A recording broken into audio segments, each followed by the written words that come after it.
You're listening to Lifelong Learning on ReachMD.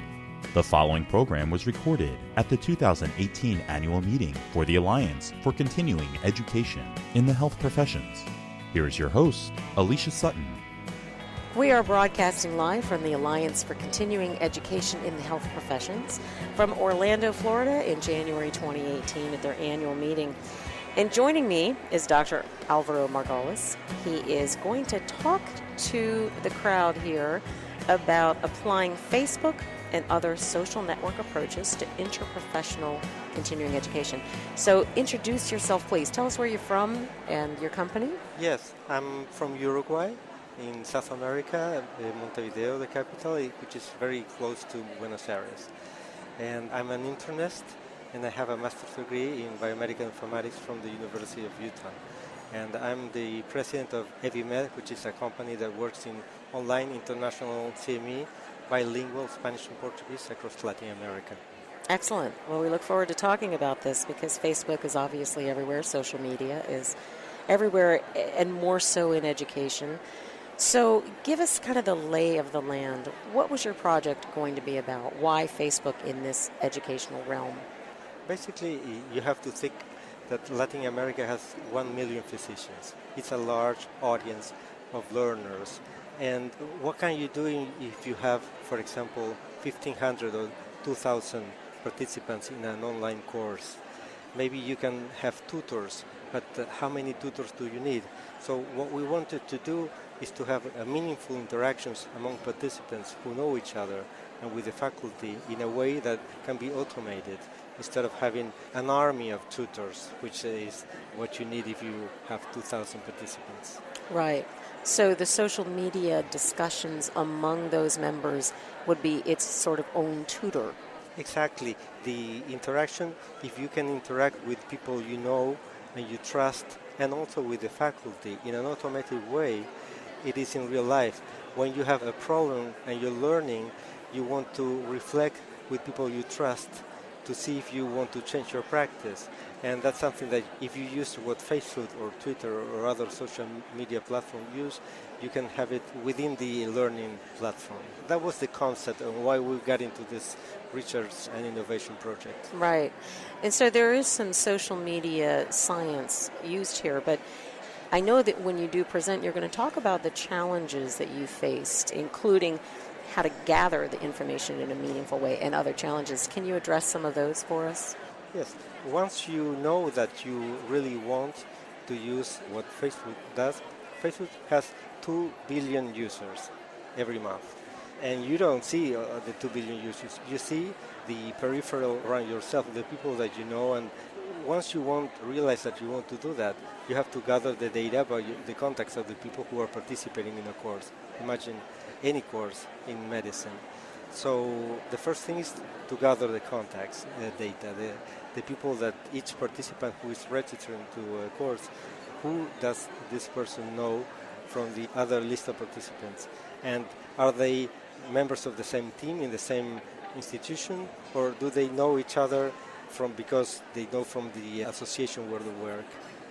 So we took a quick break, and we are now back. And joining us on this discussion about Facebook and other social network approaches in interprofessional education is Jann Balmer. Jann, introduce yourself because you're a colleague here. Sure. I'm a colleague of Alvaro Margolis, my dear friend from South America, Latin America. I am Jann Balmer from the University of Virginia School of Medicine.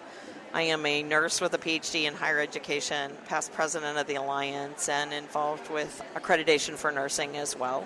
And Alvaro and I have been involved in global continuing education and interprofessional continuing education and looking for really creative strategies to try to engage globally all our clinicians and researchers and learners in a way to improve care in all corners of the world, right? Terrific. So we were talking about the fact that there are 2 billion Facebook users all over, and that you need to gather that information about a subset of them. What was the geographic footprint of the users that came into your study? Yes, basically, as I said, we have 1 million physicians in Latin America and also other healthcare professionals, because we are talking about learners, not only physicians, but the healthcare teams as a whole. So it's a large setting, and you're going to have massive audiences. I'm talking about courses between 1,000 and 2,000 participants. Okay. So, and in any type of disease like infection control or nephrology or pediatrics, and you can imagine similar problems with the size of the population of physicians and the healthcare teams in the U.S. Right. So the really important work that Alvaro is doing is because a lot of the healthcare professionals and healthcare teams are widely distributed geographically across Latin America. And in the United States, we have some very concentrated areas and then some really very rural areas. And it is really a challenge to try to figure out what the best strategies are to get the information so that access and optimum care is being delivered and that you're not affected by what your access is to healthcare or what your access is to a major metropolitan area. At the University of Virginia, we're actually more in a rural area. So I'm very sensitive to the fact that we really need to make sure that we utilize a lot of these strategies, and we're building off of the information and the research that Alvaro and his group in Latin America have done so that we can see how it works in the United States and ways that it'll make a difference. That's great. Is this ongoing right now? You're working this at the university? Well, we're really just getting it started because his work is still very much in formative and early summative stages.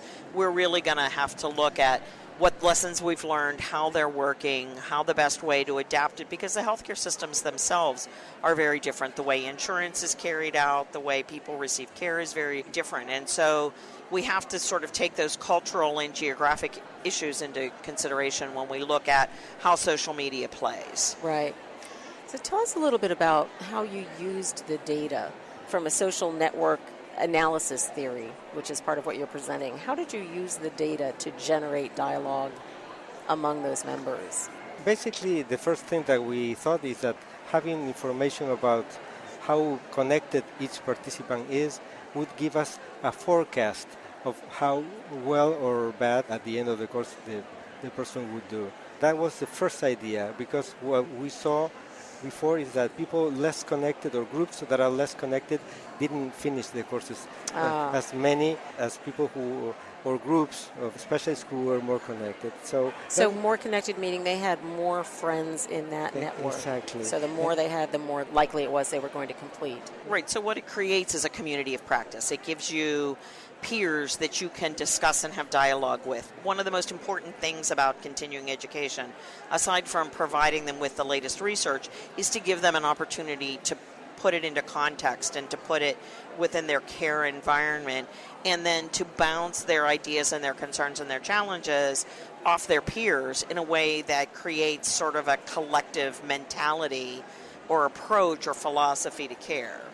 Exactly. Right. And people who are less connected effectively in our research is less likely that this person participates participates in a meaningful way and ends up the course. So there is a relationship that after we studied it, we find a correlation between the two variables, more or less connected and participation and completion of the courses. That was the first thing that we did in one of the research projects. But then, regarding interaction, which is what I was talking about, and Jann too, first we thought, well, maybe once we have the information about how people are connected, maybe we can create balanced groups that are well balanced. All the groups have more or less the same connections, and people are more or less well connected in each of the groups. Right. And that's something that we did with mathematical algorithms. We made sure that the groups, discussion groups, were balanced, and people were connected to each other in those groups. But then you needed the tutors for that, and if you have it doesn't help.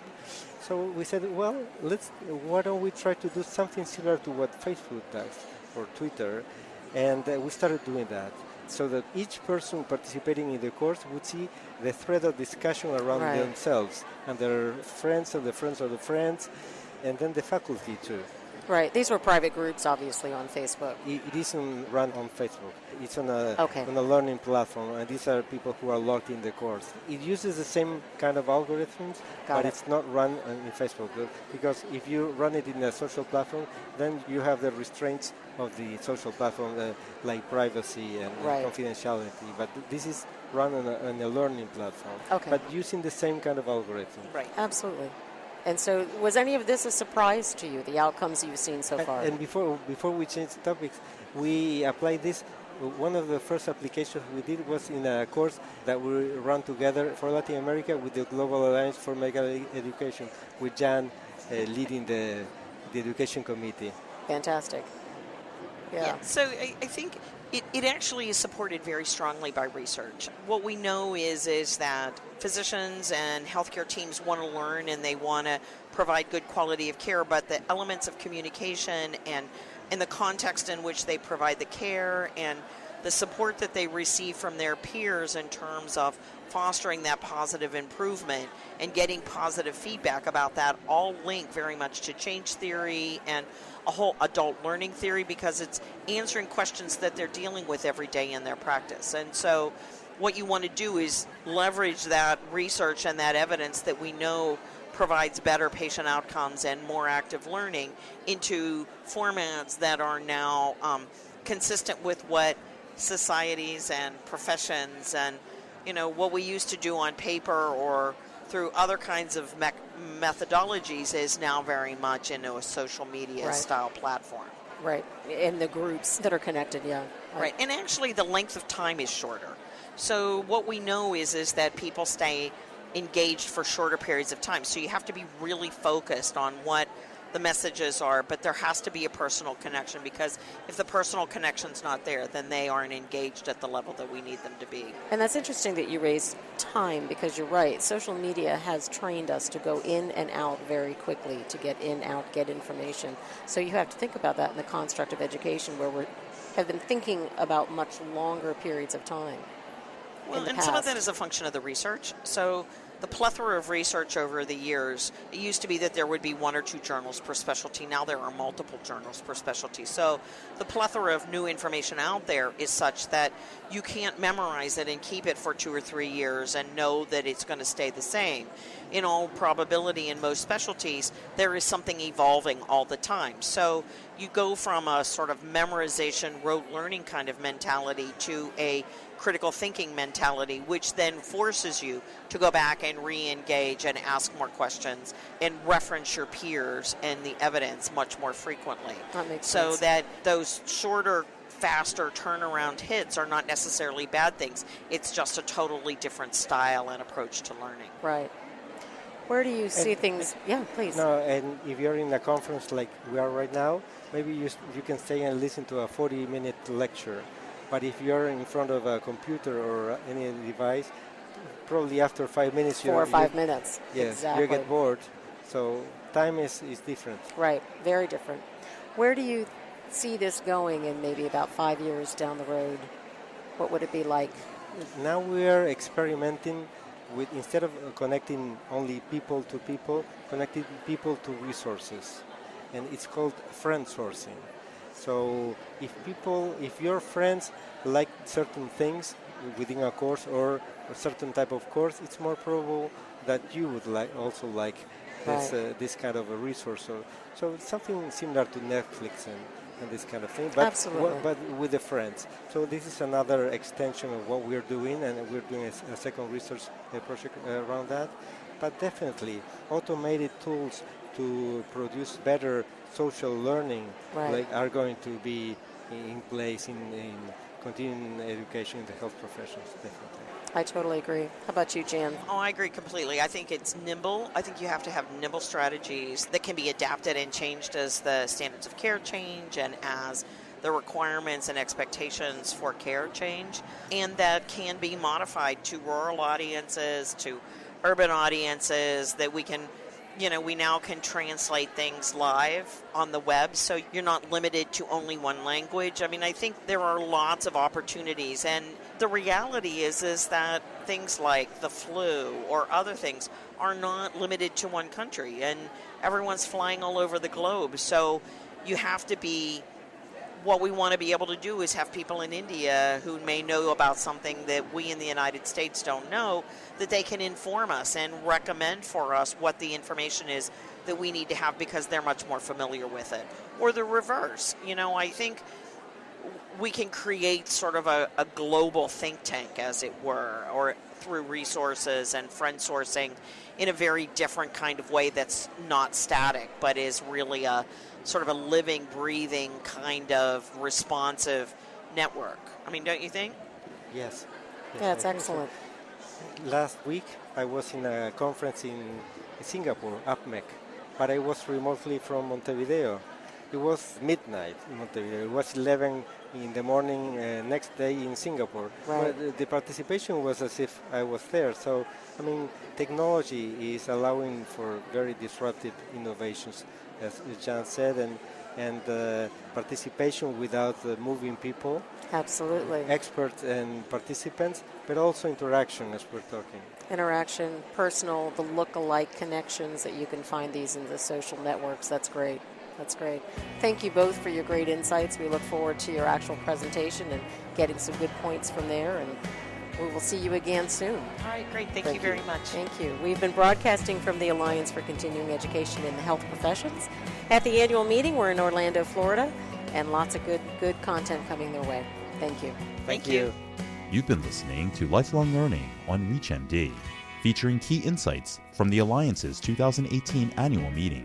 To download this podcast and others in this series, please visit reachmd.com/lifelonglearning.